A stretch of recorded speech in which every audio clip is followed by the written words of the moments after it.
Hi, boys and girls. Are you ready for chapter 2? All right, here we go. Chapter 2 is called Wilbur.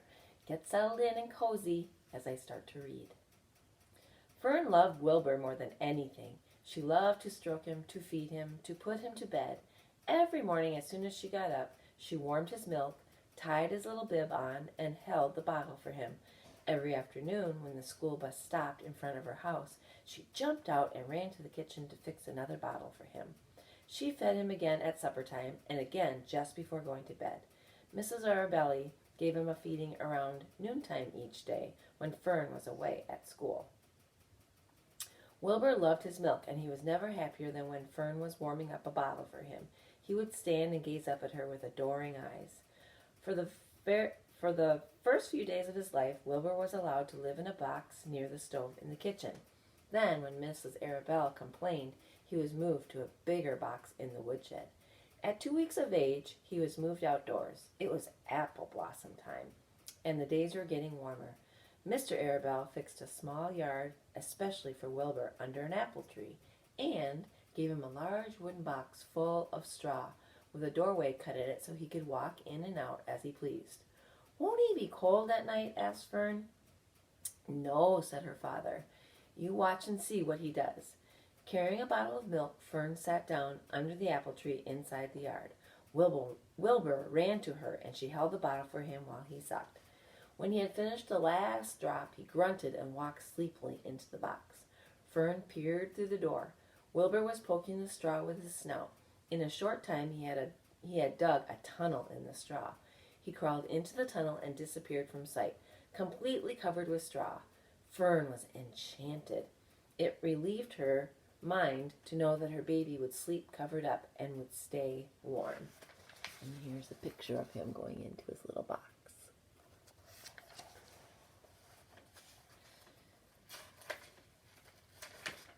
Every morning after breakfast, Wilbur walked out to the road with Fern and waited with her until the bus came.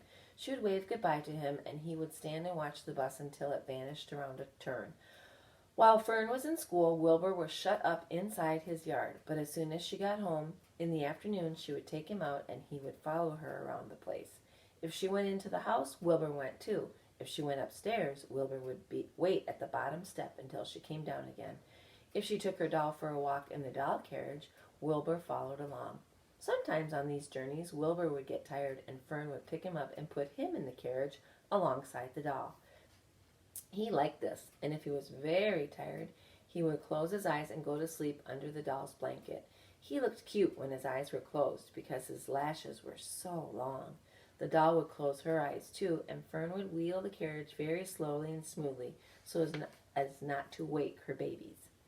One warm afternoon, Fern and Avery put on bathing suits and went down to the brook for a swim. Wilbur tagged along at Fern's heels. When she walked into the brook, Wilbur waded in with her.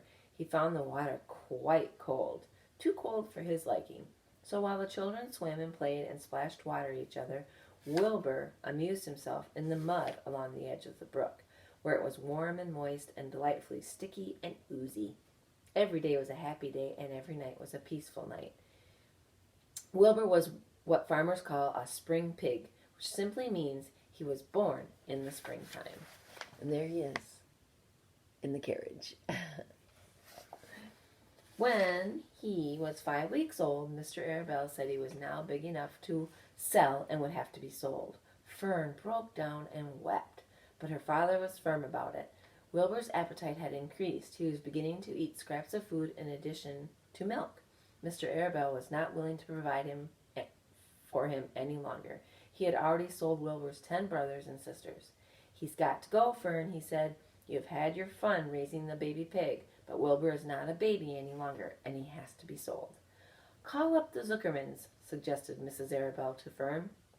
"Your Uncle Homer sometimes raises a pig, and if Wilbur goes there to live, you can walk down the road and visit him as often as you like." "How much money should I ask for him?" Fern wanted to know. "Well," said her father, "he's a runt. Tell your Uncle Homer you've got a pig and you'll sell for $6 and see what he says." It was soon arranged. Fern phoned and got her Aunt Edith, and her Aunt Edith hollered for Uncle Homer, and Uncle Homer came in from the barn and talked to Fern. When he heard that the price was only $6, he said he would buy the pig.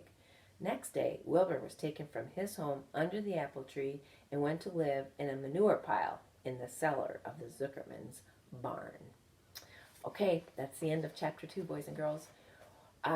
If you would like to and can possibly do it, get a notebook or on Seesaw, write down the main characters of the story and the setting, and maybe make a prediction of what you think is going to happen in chapter 3, which is called Escape. All right, hope to see you soon. Stay safe. Bye.